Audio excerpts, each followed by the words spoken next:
Hello children, welcome to grade 5.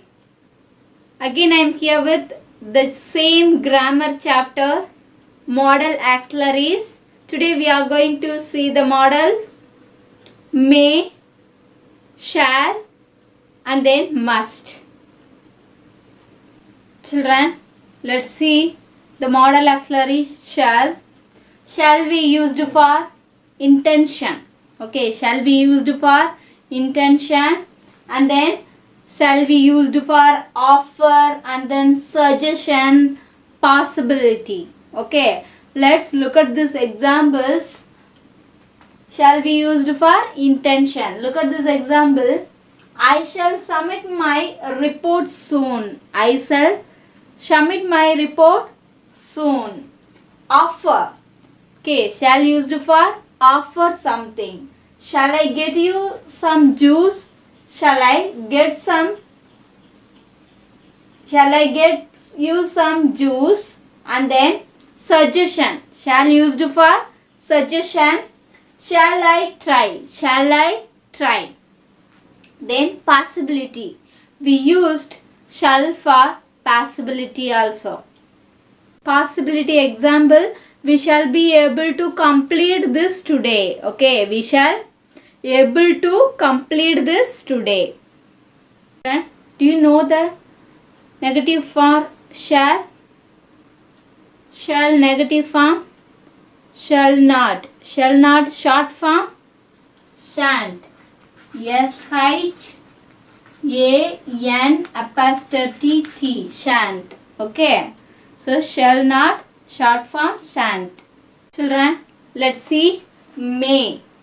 Okay, may also used for permission. Okay, so listen children, we use may to ask for and giving permission. May is used for asking and then giving permission. Okay, let's see these examples.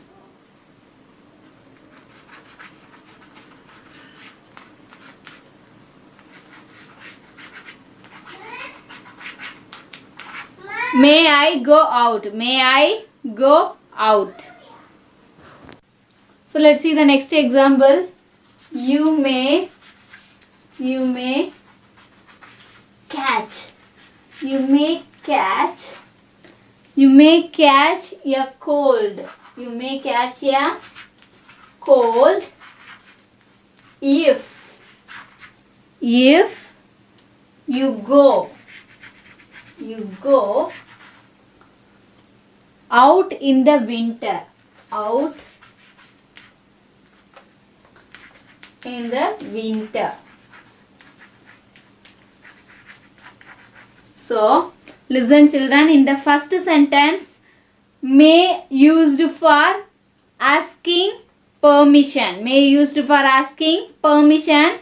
In the second sentence, you may catch a cold if you go out in the winter. It's possibility. Okay, here may used for possibility. Okay, if you go out in the winter season, you may catch cold. Okay, it's a possibility. Okay, so may used for asking and then giving permission and then possibility.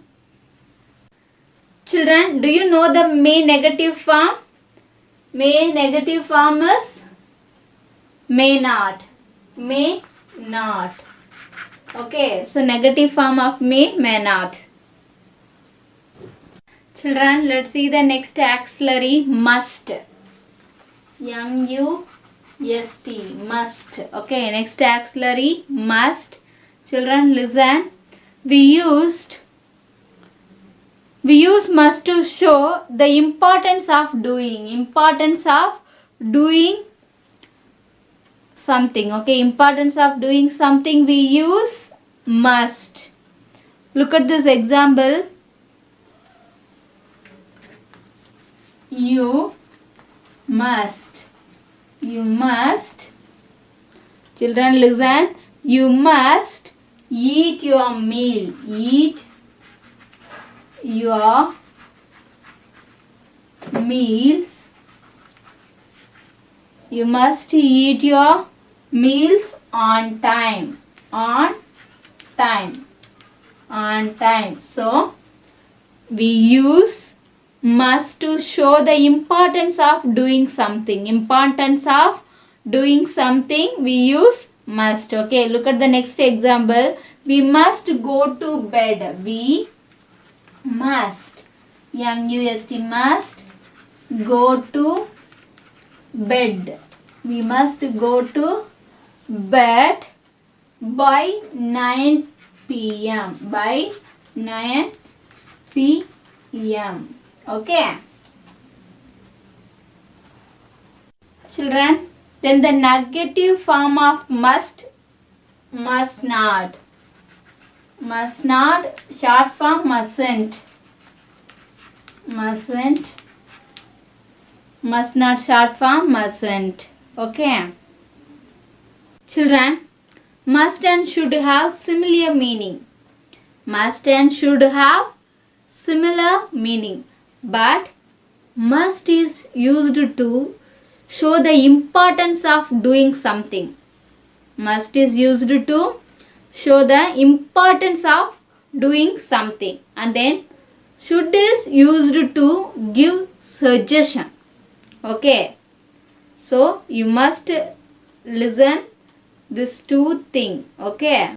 Children, I hope you have understood shall, may, must, and then you learnt can, cannot, must not, should. Okay. Now try this exercise, children. Fill in the blanks with the correct options. I give 2 options for each sentence. Complete this exercise. Thank you, children. We will meet in the next video.